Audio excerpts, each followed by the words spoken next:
لیکن انسان کو جس درجے کا ادراک اللہ نے عطا کیا ہے، جو عقل اور فہم انسان کو اللہ تبارک و تعالی نے عطا کیا ہے، جو شعور اللہ تبارک و تعالی نے انسان کو نفع اور نقصان کا دیا ہے، وہ ملائکہ کو بھی حاصل نہیں ہے۔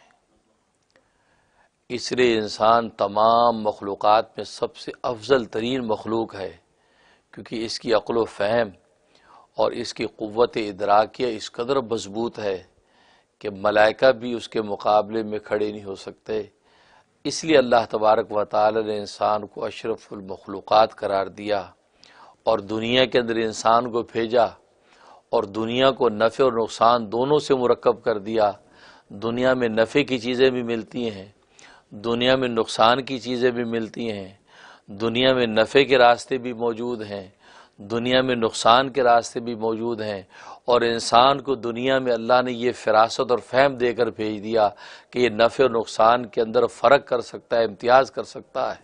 چنانچہ انسان دنیا میں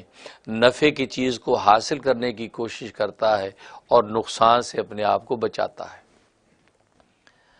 بھلے وہ نفع انفرادی نوعیت کا ہو، بھلے اجتماعی نوعیت کا ہو، بھلے وہ ریاسی نوعیت کا ہو، بھلے بین الاقوامی نوعیت کا ہو، کسی بھی نوعیت کا نفع اور نقصان ہو، یہ انسان نفع ہی کی طرف دوڑتا ہے اور نقصان سے اپنے آپ کو بچاتا ہے۔ اور پھر اللہ تبارک و تعالی نے یہ جبلت انسان کے اندر رکھ دی ہے کہ نفع کو حاصل جب کر لیتا تو خوش ہوتا ہے، اور نقصان سے جب بچ جاتا تو خوش ہوتا ہے، تو گویا کہ مسرت اور خوشی محسوس کرتا ہے۔ لیکن اگر نفع حاصل نہ کر پائے اور الٹا بلکہ نقصان کے اندر پڑ جائے تو غمزدہ ہو جاتا ہے۔ تو گویا کہ خوشی اور غمی، ان دونوں طرح کی کیفیات بھی انسان کے اوپر ظاہر ہوتی ہیں، اور اس کی بنیاد نفع اور نقصان ہی بنتا ہے کہ نفع کو حاصل کر لے تو خوش ہے، اور نفع کو حاصل نہ کر پائے تو وہ ناخوش ہو جاتا ہے۔ اور پھر عجیب بات یہ ہے کہ دنیا کے اندر اگر اس نے نفع کو حاصل کر لیا اور نقصان سے اپنے آپ کو بچا لیا تو کہتے کہ یہ کامیاب ہو گیا، یہ کامیاب انسان ہے، اسے نفع کا راستہ اختیار کر لیا اور نقصان کے راستے سے اپنے آپ کو بچا لیا ہے۔ لیکن اگر وہ نفع کے راستے کو اختیار نہ کر پائے،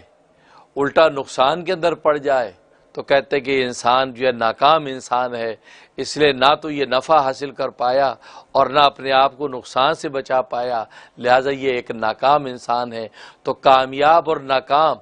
یہ دو عنوان شب و روز ہم دنیا کے اندر سنتے ہیں کہ یہ شخص کامیاب ہو گیا، یہ شخص ناکام ہو گیا، یہ چیز کامیاب ہو گئی، یہ چیز ناکام ہو گئی۔ گویا کہ کامیاب اور ناکامیاب یہ دو عنوان شب و روز ہم سنتے ہیں۔ کوئی انفرادی سطح پر کبھی یہ لفظ سامنے آتا ہے، کبھی اجتماعی سطح پر لفظ سامنے آتا ہے، کبھی ریاستی اور حکومتی سطح پر سامنے آتا ہے، کبھی بین الاقوامی سطح پر سامنے آتا ہے۔ اگر ملکوں کی بات ہے تو کہتے یہ ملک کامیاب ہو گیا اور فلاں ملک ناکام ہو گیا۔ انسان انفرادی بات ہے تو یہ انسان کامیاب ہو گیا، یہ انسان ناکام ہو گیا۔ تو گویا کہ یہ دو لفظ کامیاب اور ناکامیاب شب و روز ہم سنتے ہیں، اور ان دونوں لفظوں کی حقیقت کیا ہے